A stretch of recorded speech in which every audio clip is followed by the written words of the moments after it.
कथारे कुआए दब दब बोली देइथिलो जा एमिति दरबटीए ओडियाणी छवि रूप खोजु खोजु दिन सरी राति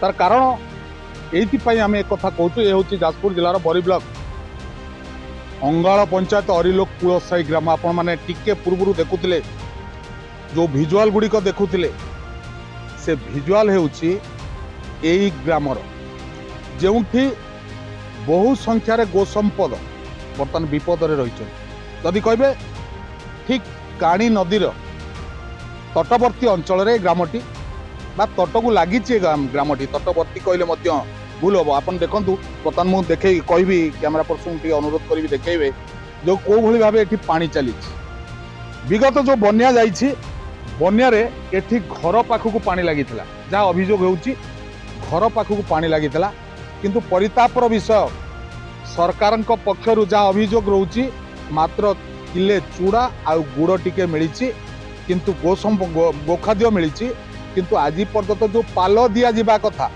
से पाल देबारे करा जाइछि अंतर पांतर जे कि केउठी को मेंचाए तो केउठी की केंचाए कोठी मेंचाए दिया जाइछि तो केउठी की नाही तबे अछंती हम निकट रे जने व्यक्ति अछंती आगे आपन ना कोन गुरचरण साहू कोन कहबे श्रीजुत साहू देखंतु सारे आमर पानी लागितला जो आगामी पानी हेतला प्राय घरे पशिया माने 2 आंगुली 3 आंगुली पानी हेतले घरे पहुंचाई थांता एपर्यंत आमर किछि मिली नाही पाल खंडे भी मिली नाही खाली गवर्नमेंट तरफ चूड़ा किले लंका मिली गुड़ जो कथा कहले से गुड़ भी मिली नहीं खाली चूड़ा किले लंका मिली आमर सब गोरु माने सब माने गुआले बंधा होगी रही आम कि पाइपारूँ गोखाद्य 2 थर मिली थे मिली 2.5 किले गाई गोटी पुणी थे मिली किले नखा गाई एतिक मिली जो गोटे रही पुराणा कथा गाई पेट केजीए दाना समुद्र को संखे तेरे सबुठारु बड़ कथा पाल मिली नहीं आज्ञा आपण ना कौन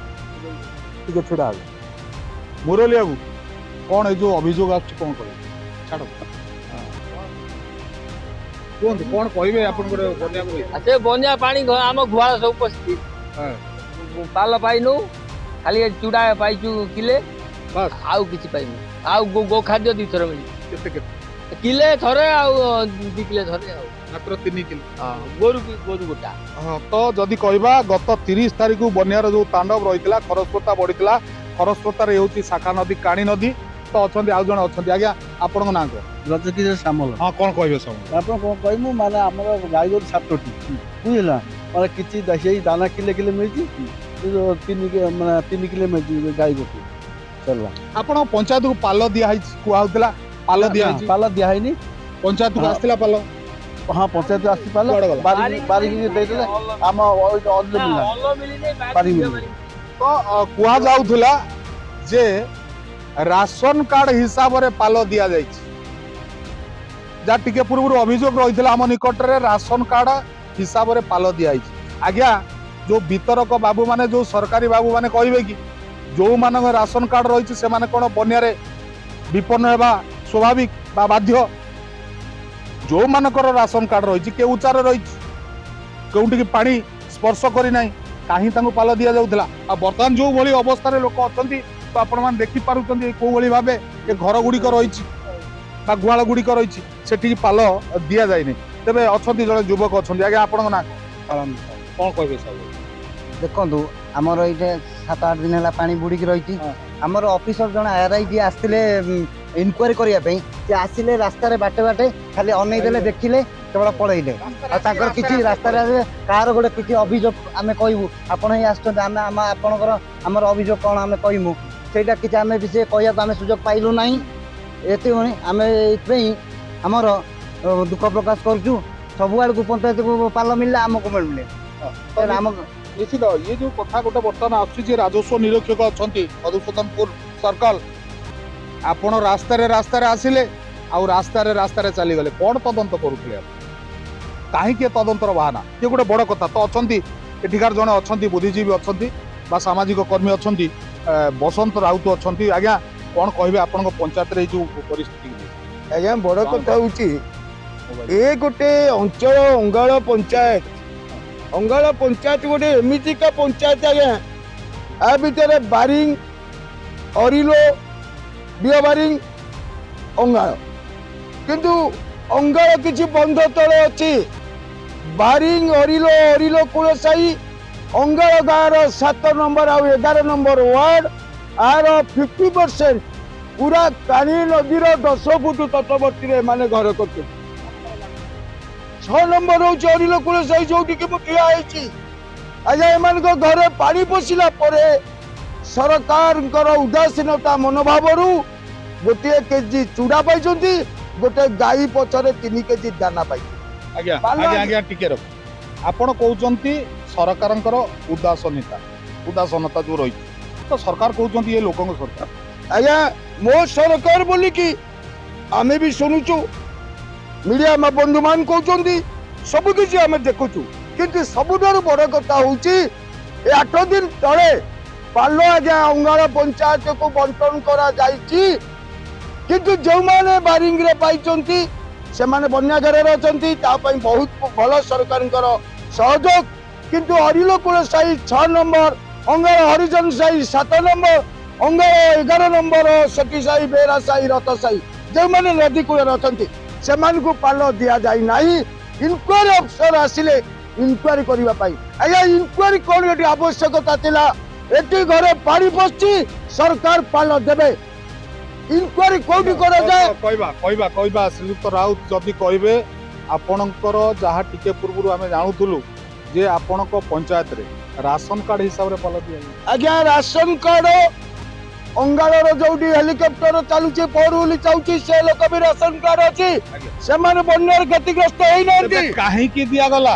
ଆଜ୍ଞା ସେମାନଙ୍କୁ ଦିଆହେଇଛି, ବାରିଙ୍ଗରେ ଦିଆହେଇଛି। ଆଜ୍ଞା ବାରିଙ୍ଗରେ କ'ଣ ସମସ୍ତ ପାଣି ଘେରରେ ଥିଲେ? ନା ବାରିଙ୍ଗର 90 ଭାଗ ପାଣି ଘେରରେ ଥିଲେ। 90 ଭାଗ ପାଣି ଘେରରେ ଥିଲେ, କିନ୍ତୁ ସମସ୍ତଙ୍କୁ ପାଲ ଦିଆଗଲା। କିନ୍ତୁ ଯୋଉମାନେ ବାସ୍ତବରେ ଆପଣ ଦେଖୁଛନ୍ତି, ଯୋଉମାନେ ଏଭଳି ମାନେ ଦୁରାବସ୍ଥାରେ ରହିଛନ୍ତି, ଗାଈ ଗୋରୁ ଗୁଡା ଯୋଉଭଳି ବର୍ତ୍ତମାନ ହନ୍ତସନ୍ତ ହଉଛନ୍ତି, କାହିଁକି ଏଠି ପାଲ ପଡିଛି? ଆଜ୍ଞା ଏଠି ସମ୍ପୂର୍ଣ୍ଣ ରାଜନୈତିକ ଉଦ୍ଦେଶ୍ୟ ଥାଉ ବା କିଛି ଆକ୍ରୋଶମୂଳକ ମନୋଭାବ ଭିତରେ 7 ନମ୍ବର, 6 ନମ୍ବର, 11 ନମ୍ବର ୱାର୍ଡକୁ ଉପେକ୍ଷା କରାଯାଇଛି। ତ ନିଶ୍ଚିତ ଭାବେ ଯାହା ଶୁଣୁଥିଲେ ରାଜନୈତିକ ଉଦ୍ଦେଶ୍ୟ ରଖାଯାଇଛି। କାହିଁକି ରାଜନୈତିକ ଉଦ୍ଦେଶ୍ୟ ରଖାଯାଇଛି? ବିପଦ ବେଳେ ସଭିଙ୍କ ବନ୍ଧୁ ହେବାର ଯେତେବେଳେ ସମୟ ଥାଏ, ସେ ସମୟରେ ରାଜନୈତିକ ଉଦ୍ଦେଶ୍ୟ ରଖି ତୋର ମୋର କରାଯାଇଛି, କ୍ରିୟାପ୍ରୀତି ତୋଷଣ କରାଯାଇଛି। ସେପଟେ ଯଦି କହିବା କାହିଁକି ରାସନ କାର୍ଡ ହିସାବରେ ପାଲ ଦିଆଯାଉଥିଲା, ଯୋଉଠି ବାସ୍ତବରେ ଲୋକମାନେ ହଇରାଣ ହଉଥିଲେ, ସେ ଜାଗାକୁ ପାଲ ଖଣ୍ଡେ ପହଞ୍ଚି ପାରୁନି। ଏ ସବୁଠାରୁ ବଡ଼ କଥା। ତେବେ ନିଶ୍ଚିତ ଭାବେ ଯୋଉ ବିଭାଗୀୟ ରାଜସ୍ୱ ବିଭାଗର ଯୋଉ ଉପରିସ୍ଥ ବାବୁମାନେ ରହିଲେ, ସେ ରାଜସ୍ୱ ନିରୀକ୍ଷକଙ୍କ ଠାରୁ ଆରମ୍ଭ କରି ତହସିଲ ପର୍ଯ୍ୟନ୍ତ ବା ତହସିଲଦାର ପର୍ଯ୍ୟନ୍ତ ନିଶ୍ଚିତ ଭାବେ ଲୋକଙ୍କର ଯୋଉ ବାର୍ତ୍ତା ଆପଣ ଶୁଣୁଥିବେ, ସେପଟେ ଯଦି ସରକାରଙ୍କ କଥା କହିବା, ଲୋକଙ୍କ ସରକାରର ଡିମ୍ ଡିମ୍ ପିଟୁଥିବା ସରକାର ଶୁଣୁ ଯେ କିଭଳି ଭାବେ ଲୋକ ଦୁରାବସ୍ଥାରେ ଅଛନ୍ତି, କିନ୍ତୁ ରିଲିଫର ଯୋଉ ବାସ୍ତବ ବ୍ୟବସ୍ଥା ଠିକ ଭାବେ ସଠିକ ଭାବେ ସେଠି ପହଞ୍ଚିବାରେ କେଉଁଠି ନା କେଉଁଠି ଫେଲ୍ ହେଇଛି। ବାରିଙ୍ଗି, ଡିଓ ବାରିଙ୍ଗି ଆଦି ସ୍ଥାନରେ ରାସନ କାର୍ଡ ହିସାବରେ ଯେତେବେଳେ ପାଲ ବିତରଣ କରାଯାଇଛି, ବାସ୍ତବରେ ଯେଉଁମାନେ ପାଣି ଘେରରେ ରହିଛନ୍ତି ସେମାନଙ୍କୁ ଏ ଯାବତ୍ ପାଲ ଖଣ୍ଡେ ଦିଆଯାଇନଥିବା ଭଳି ଅଭିଯୋଗ ହେଉଛି। ତେବେ ଅଛନ୍ତି ଆମ ନିକଟରେ ଜୟନ୍ତ କୁମାର ସାମଲ ଅଛନ୍ତି, ଯିଏ ବର୍ତ୍ତମାନ ଦାୟିତ୍ୱରେ ଅଛନ୍ତି, ସରପଞ୍ଚ ଦାୟିତ୍ୱରେ ଅଙ୍ଗାଳ ପଞ୍ଚାୟତର। ଆଜ୍ଞା କ'ଣ କହିବେ, ଏଇ ଯୋଉ ବର୍ତ୍ତମାନ ଲୋକମାନେ ପାଣି ଘରରେ ରହିଥିଲେ, ଯୋଉଭଳି ଭାବେ ବନ୍ୟା ପରିସ୍ଥିତି ସୃଷ୍ଟି ହେଇଥିଲା, ବର୍ତ୍ତମାନ ଲୋକମାନଙ୍କ ଅଭିଯୋଗ ଆମେ ପାଣି ଘରେ ରହିଛୁ, ଆଜି ପର୍ଯ୍ୟନ୍ତ ପାଲଟେ ପାଇନାହାନ୍ତି, ପ୍ରକୃତରେ ପାଇନାହାନ୍ତି। ଆଉ କ'ଣ ରହିଲା ଅସୁବିଧା? ଅସୁବିଧା ଆମେ ତ କହିପାରୁନୁ, ତହସିଲଦାର କିଛି ଗୋଟେ କନଫର୍ମ କରାଉନାହାନ୍ତି। ଆଜ୍ଞା ତାଙ୍କ ମନ ଇଚ୍ଛା ମୋଟେ ବାରିଙ୍ଗି ବି ଦେବାର ମାନେ ମନା କରୁଥିଲେ। ହେଲେ ଖୁବ୍ ଲିମିଟେଡ଼ ଯେତିକି ଲୋକଙ୍କର କ୍ଷୟକ୍ଷତି ହେଇଛି ସେତିକି ଲୋକଙ୍କୁ ଆମେ ଦେବୁ, ସେ ଲିଷ୍ଟ ଆପଣ ଆର୍ଆଇକି ଦିଅନ୍ତୁ।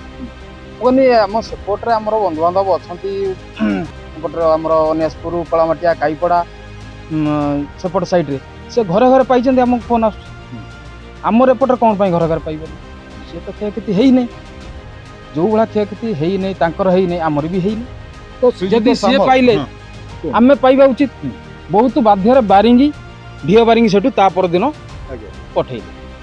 ପଠେଇଲେ ରାସନ କାର୍ଡ ଅନୁସାରେ ତାଙ୍କର ବାଣ୍ଟିଲେ। ସେପଟେ ବି ସେୟା କରିଛନ୍ତି। ତ ଆମେ ଯଦି କହିବା ଏଇ ଯୋଉ ପାଲଟି କାହିଁକି ଆସେ?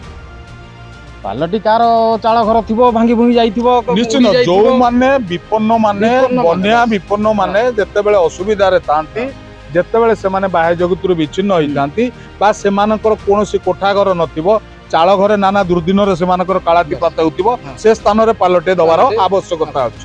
ତେବେ ବର୍ତ୍ତମାନ ଯଦି କହିବେ ଅଙ୍ଗାଳ ପଞ୍ଚାୟତରେ ଆପଣ ଦେଖିବେ ବହୁ ପରିବାର ଦୁର୍ଦିନରେ ଅଛନ୍ତି, ପାଣି ଘେରରେ ଥିଲେ, ତାଙ୍କୁ ବର୍ତ୍ତମାନ ନ ମିଳି ଏଇ ଯୋଉ ରାସନ କାର୍ଡ ହିସାବରେ ଯୋଉ ମିଳିବା, ଏହା କେତେ ଦୂର ଯୁକ୍ତିଯୁକ୍ତ ଭାବୁଛନ୍ତି? ଗୋଟେ ଯୁକ୍ତିଯୁକ୍ତ ନୁହଁ। କଣ ହବା ଦରକାର ଥିଲା? ସେଇ ପରିବାରକୁ ଦବା ଯାହାର ଚାଳ ଘର ପ୍ରକୃତରେ ଭାଙ୍ଗିଛି, ସେଇ ସେପଟ ଦବା କଥା। ଖାଲି ଅଙ୍ଗାଳ ପଞ୍ଚାୟତ ହେଲା ପରେ ଅନ୍ୟ ଆଡେ ଦେଇ ସାରିଛନ୍ତି, ତେଣୁ ଆଙ୍କର ଡିମାଣ୍ଡ ସେଇଠି। ଆଜ୍ଞା ନା ନା ଯେହେତୁ ଅନ୍ୟମାନେ ପାଇଛନ୍ତି, ଆମେ ପାଇବୁ। ତ ଏଠି କୋଉଠି ନା କେଉଁଠି ଯାହା ଜଣା ପଡୁଛି ଏଠି ପ୍ରିୟାପ୍ରୀତି ତୋଷଣ କରାଯାଉଛି। ପ୍ରିୟା ପ୍ରୀତି ତୋଷଣ ନୁହଁ। ପ୍ରିୟା ପ୍ରୀତି ତୋଷଣ ନହେଲେ ବି ଅନ୍ୟମାନେ ଯାହା ଯେହେତୁ ପାଇଛନ୍ତି, ପାଣି ଘରରେ ଅନ୍ୟ ଚନ୍ଦନପୁର ସାଇଡରେ ଘାଇ ଭାଙ୍ଗିଛି, କିନ୍ତୁ ସମସ୍ତେ ତ ବିପନ୍ନ ନୁହଁ। ଆଜ୍ଞା ବିପନ୍ନ ନୁହଁ, ତେଣୁ ସିଆଡେ ଯେହେତୁ ପାଇଛନ୍ତି, ଇଏ ଚାହୁଁଛନ୍ତି ଆମେ ପାଇବୁ। ଏଇ ଆଉ କିଛି ନାହିଁ। ମାନେ କହିବାକୁ ଆଉ ଗଲେ ଦିଟା ଗାଁ ବି ଦୁର୍ଦିନରେ ନଥିଲେ ବି ସେ ନଥିଲେ ଚାହୁଁଛନ୍ତି ବି ଆମେ ହଁ, ପାଇବୁ। ପାଇବୁ। ତାମାନେ ଏଟା ଗୋଟେ ବାଧ୍ୟବାଧକତା, ରିଲିଫ ଗୋଟେ ହେଇଗଲାଣି ମୋର ହକ୍। ହଁ, ହଁ। ମୁଁ ଚାହେ ପାଣିରେ ଥାଏ ବା ଭଲରେ ଥାଏ। କିନ୍ତୁ ଯୋଉମାନେ ବାସ୍ତବରେ ପାଣି ଘେରରେ ରହିଛନ୍ତି, ଦାନା ଦୁର୍ଦିନରେ ଦିନ କାଟୁଛନ୍ତି, ଆଜି ପର୍ଯ୍ୟନ୍ତ ସେମାନଙ୍କର ଯୋଉ ଜୀବନ ଶୈଳୀ ସୁଧାର ଆସିନାହିଁ, ସେମାନଙ୍କୁ କାହିଁକି ନ ମିଳିବ? ଆଉ ଯୋଉମାନେ ଭଲରେ ଅଛନ୍ତି, ଉଚ୍ଚାରେ ଅଛନ୍ତି, ସେମାନଙ୍କୁ କାହିଁକି ମିଳିବ? ସେ ତ ସେୟା କରୁଛନ୍ତି, ଅନ୍ୟ ଆଡେ ଦେଇଛନ୍ତି ବୋଲି, ଅନ୍ୟ ପଞ୍ଚାୟତରେ ସବୁ ଦେଇଛନ୍ତି ବୋଲି କିଏ ବାଣ୍ଟୁଥିଲେ ଆଜ୍ଞା? ଆରାଇ ବାଣ୍ଟୁଥିଲେ। ତ ଆରାଇ ରାଜସ୍ୱ ନିରୀକ୍ଷକ ଯିଏ ଅଛନ୍ତି ମଧୁସୂଦନପୁରରେ, ସିଏ ବାଣ୍ଟୁଥିଲେ। ତେବେ ବାସ୍ତବରେ ଏଇ ଯୋଉ ରିଲିଫ ସାମଗ୍ରୀର ପାଲ ଏକ ଅବିଚ୍ଛେଦ ଅଙ୍ଗ କହିଲେ ଅତ୍ୟୁକ୍ତି ହେବ ନାହିଁ। ସିଏ ଏକ ଅନ୍ୟ ପ୍ରକାର ସାମଗ୍ରୀ ଏଇ ରିଲିଫ ସାମଗ୍ରୀ ମଧ୍ୟରେ। କାହିଁକି? ଯୋଉମାନେ ଦୁର୍ଦିନରେ ଅଛନ୍ତି, ଘର ପାଣି ଘରରେ ସେମାନଙ୍କର ଘର ପାଣି ପଶି ଯାଇଛି, ଉପରେ ରହିଛି, କାଳାତିପାତ କରୁଛନ୍ତି, କିଏ ଛାତ ଉପରେ ରହିଛି, କିଏ ଚାଳ ଉପରେ ରହିଛି, ସେମାନଙ୍କୁ ପାଲ ଖଣ୍ଡର ଆବଶ୍ୟକତା ଅଛି। କିନ୍ତୁ ଆଜି ପର୍ଯ୍ୟନ୍ତ ସେମାନଙ୍କୁ ଦିଆଗଲା ନାହିଁ। ଯୋଉମାନେ ଉପରେ ରହିଛନ୍ତି, ଭଲରେ ଅଛନ୍ତି, ସେମାନଙ୍କୁ ପାଲ ବିତରଣ କରାଯାଇଛି। ବିତରଣ କରିଛି କିଏ? ନା ରାଜସ୍ୱ ବିଭାଗ, ଯେ ଅଛନ୍ତି ଆମର ରାଜସ୍ୱ ନିରୀକ୍ଷକ ଅଛନ୍ତି ମଧୁସୂଦନପୁରର। ତେବେ ଏହା କେତେ ଦୂର ଯୁକ୍ତିଯୁକ୍ତ, ଯାହା ନିହାତି ବିଚାର ଯୋଗ୍ୟ। ଯାଜପୁର ବରୀରୁ ଦିଲ୍ଲୀପଙ୍କ ସହ ସମରେନ୍ଦ୍ର ପାଢ଼ୀ, ଶପଥ।